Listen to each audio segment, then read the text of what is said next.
أعوذ بالله من الشيطان الرجيم.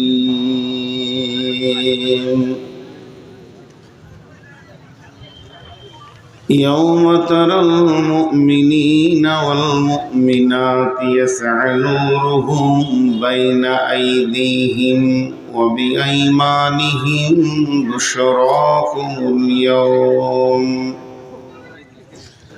جنات تجري من تحتها الأنهار وذلك هو الفوز العظيم. بسم الله الرحمن الرحيم. ويقولون متى هذا الوعد إن كنتم صادقين. قل إنما العلم عند الله وإنما أنا نذير مبين. بسم الله الرحمن الرحيم. كلا سيعلمون ثم كلا سيعلمون. بسم الله الرحمن الرحيم. فمن يعمل مثقال ذرة خيرا يره ومن يعمل مثقال ذرة شرا يره. بسم الله الرحمن الرحيم. وعن أبي هريرة رضي الله تعالى عنه قال قال رسول الله صلى الله عليه وسلم سبعة يظلهم الله في ظله يوم لا ظل إلا ظله. إمام عادل شاب نشأ في عبادة الله تعالى ورجل قلبه معلق في المساجد ورجلان تحابا في الله اجتمعا عليه وتفرقا عليه ورجل دعته امرأة ذات منصوب وجمال فقال إني أخاف الله. ورجل تصدق بصدقته فأخفاها حتى لا تعلم شماله ما تنفق يمينه. ورجل ذكر الله خاليا ففاضت عينه. শোনো মুমিন মুসলমান, করি আমি নিবেদন, এ দুনিয়া ফানা হবে জেনেও জানো না।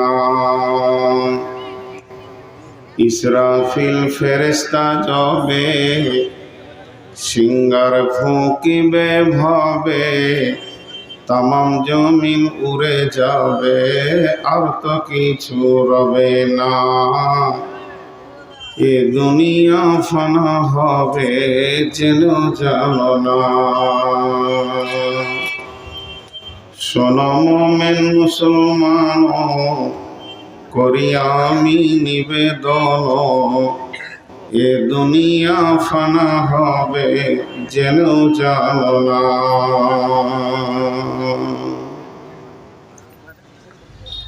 শ্রদ্ধেয় সুযোগ্য অত্র এলাকার কৃতি সন্তান আপামা জনসাধারণের নির্বাচিত আজকে সাদরে সভা উপস্থিত আকাশের তারকা সাদৃশ্য আলেম ওলামাবৃন্দ, সামনে আমার দিনদার ইমানদার মুমিন ভাই সকল, ও পর্দা থেকে শুননে वाली मोमिना মা ও বোনেরা, আমি আপনাদের সামনে গ্রন্থ মুকুট আল কোরআনের বিক্ষিপ্তভাবে কয়েকটি আয়াত তেলাওয়াত করেছি এবং সহি বুখারী শরীফ থেকে একটা হাদিসকে সামনে এনেছি। এই হাদিসটাই হবে আজকের বক্তব্যের বিষয়বস্তু। কোরআনের আয়াতগুলো বরকতান কিছু আপনাদের সামনে কথা বলবো বলে নিয়ত করেছি। যদি আমার মাবুদ আমাকে তৌফিক দেন তো আমা তৌফিক ইল্লা বিল্লাহি আলাইহি তাওয়াক্কালতু ওয়া ইলাইহি উনীব। আজকের সম্মানীয় সভাপতি এবং আগত অতিথি, আমরা যারা এখানে পৌঁছিয়েছি, এক মহিলা মাদ্রাসা কেন্দ্রিক আয়োজিত মাহফিলে আমাদেরকে এনেছেন আল্লাহ, আমরা সেই মহান মুনিবের দরবারে একবার শুকরিয়া করি। সকলে বলি আলহামদুলিল্লাহ। দরুদ ও সালাম বর্ষিত হোক আখিরি পয়গম্বর নবী মুহাম্মদুর রাসূলুল্লাহ সাল্লাল্লাহু আলাইহি সাল্লামের উপর। আল্লাহুম্মা আমিন, আল্লাহুম্মা সাল্লি আলাইহি, আল্লাহুম্মা বারিক আলাইহি। আজকের এই প্রোগ্রামে আমি শেষ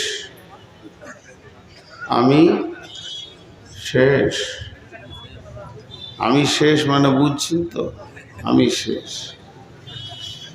একটা রুগী ডাক্তারখানায় আসে, প্রথমে ল্যাবরেটরিওয়ালারা দেখে, তারপরে এক্সরে ক্লিনিকওয়ালারা দেখে, তারপরে ডাক্তার অপারেশন রুমে নিয়ে যায় আর ডাক্তার কাটে।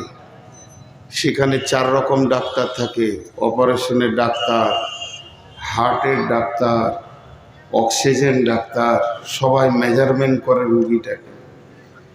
তারপরে সেখানে সেলাই হয়, বেরিয়ে আসে, শেষকালে ঝাড়ুদার এসে পরিষ্কার করে। আমি সেই মানটা, আমি শেষ, সময়ও শেষ, আমার পুঁজিও শেষ। তো আমি আপনাদের কাছে খুব ছোট্ট করে একটা আবেদন রাখছি যে আপনারা যারা দূরে দূরে বিক্ষিপ্ত বসে রয়েছেন, একবার রসুলের কথাটা মেনে নিয়ে সুন্নতের তরিকায় জমে বসে যান। আল্লাহর কালাম পাককে মেনে নিয়ে একবার সবাই নড়ে চড়ে বসি। তাফাসসাহু ফিল মাজালিসি ফাফসাহু ইয়াফসাহিল্লাহু লাকুম। আপনারা একবার আল্লাহর ওয়াস্তে বলছি, সবাই এগিয়ে আসেন, আমাকেও ভালো লাগবে, আমার নতুন উদ্যম তৈরি হবে। আর একটা জিনিস খেয়াল রাখবেন যে একদিন এই চেয়ারে যখন বসেছিলাম তখন হালকা দাড়ি ছিল, দাড়ি ঘন হলো, দাড়ি কালো ছিল, এখন সাদা হয়েছে, এখন নানা হয়ে গেছি। 2 দিন পর খবর পাবেন যে কবরে চলে গেছি। তো অতএব আপনারা আমাকে সুস্থ ভাবছেন তো। মানে একটা প্রথমে গল্প শুনেই বায়ানটা শুরু করি। এক রাজার মনে কিছু খেয়ালি রাজা ছিল। খেয়ালি রাজা যখন যা মন যেত করতো, সেগুলো কোনো প্রয়োজন ছিল না। এক রাজা নাকি আকাশের তারা গুনতে গিয়েছিল গোপাল ভাঁড়কে দিয়ে, সে এক গল্প আছে। তা এক রাজার নিয়ত হচ্ছে যে আমি ইতিহাসে মানে কি বলে মিডিয়াতে নাম নিব, যে এর আগে কেউ নামটা নিতে পারে নাই, আমিই নেব। তোর মাথাতে আসলে একটা বিরাট বড় পুকুর করলো, গোটা পুকুরটাকে মার্বেল পাথর দিয়ে বেঁধে দিল এবং বলল যে দুধের পুকুর হবে, 1 ঘন্টার জন্য হলে দুধের পুকুর হবে। এলাকার যত ঘোষ ছিল গোয়ালা, তাদেরকে ডেকে বলল, প্রত্যেক তোরা বাধ্যতামূলক 1 ঘড়া করে দুধ রাতের আঁধারে ফেলে দিবি, সকালে দেখব দুধের পুকুর, আমার নামটা হয়ে যাবে ইতিহাসে, ঝামেলা চুকে যাবে। লম্বা একটা ড্রেন করে দিয়েছে, এখানে সব দুধ ফেলবি। রাজা ফজরের সময় উঠে এসে দেখছে আজকে আমার নাম হবে, লোক হইচই করে দেখবে, কিন্তু আসলে পানির পুকুর হয়ে গেছে। রাজার তো মাথা খারাপ, এতগুলো গোয়ালা, এলাকায় ঘোষ, প্রায় 2-4 লক্ষ ঘোষকে বললাম, আর এরা পানি কি করে কি হলো, সব কটাকে একটা হল ঘরে ভরেছে। বলে সত্য কথা বল, না হলে মেরে দিব। সবাই বলছে স্যার আমি মনে মনে ভাবলাম সবাই দুধ দিচ্ছে, তো আমি 1 ঘড়া পানি দিই। আসলে পানি সবাই দিয়ে দিয়েছে। এবার যেখানেই গেছি খালি বলছে আজকের রাতটা আপনি শেষে নিয়ে কষ্ট করে নেন, কার থেকে আর করতে হবে না। আবার কাল যেখানে যাব ওরা বলবে হ্যাঁ এই একটা রাত খালি কষ্ট করে নেন, আর করতে হবে না। তা আমার কপালে এটা আল্লাহ মেরে দিয়েছে, এটা মানুষের তৈরি নয়। আমার এটা কপালে আছে, শেষকালে পাবো। আমার এখন বর্তমান সুগার হচ্ছে 490। এই পানি নিয়ে বসেছি, এই খানিক করে পানি খাবো আর চলো। তো একটু করে সহানুভূতির নজরেও দেখতে হয় মানুষকে। আমার পা দুটা আগুনের মতো জ্বলছে, সত্য কথাগুলো বলছি। পাগুলোকে ঘষছি, কখনো মার্বেলে ঘষছি। এটা আমার বয়সের শেষ, কারণ প্রত্যেককেই এভাবে পৃথিবী ছাড়তে হয়েছে, আমাকেও ছাড়তে হবে। যাই হোক, আপনারা বসেছেন, আমি আপনাদেরকে একটা বড় খবর নিয়ে এসে পৌঁছিয়েছি। কিন্তু সকলে উঠেও আসলেন, কেউ কেউ উঠে আসতে পারেনি। ওগুলো সিপিএমের মাল ছিল পুরাতন, যেখানে বসেছে সেখানটায় দখল করেছে। ওরা উঠবে না, ওখানেই থাকবে। ওদের কাছে কোরআনও কাজে লাগবে না, হাদিসও কাজে লাগবে না, আল্লাহ বাকে আর রসুলি বাকে। আর এইখানে এরা দাঁড়িয়ে আছে, এরা যে কোন বংশ থেকে এসেছে, এদের বাপই কে আর এদের মাই কে, এদেরকে কি আদব একটু শিখায়নি? এদের কি হায়া, লজ্জা, শরম? চামড়ার সাইজ কতটা মোটা হলে এখনো দাঁড়িয়ে থাকতে পারে? আবার চুল রেখেছে দেখছেন, গোটাটা নাড়া করে মাথার উপরে, মনে হচ্ছে যেন দুটো মাথা নিয়ে দাঁড়িয়ে আছে। হ্যাঁ, লজ্জা কর বাপ, খানিকটা লজ্জা কর।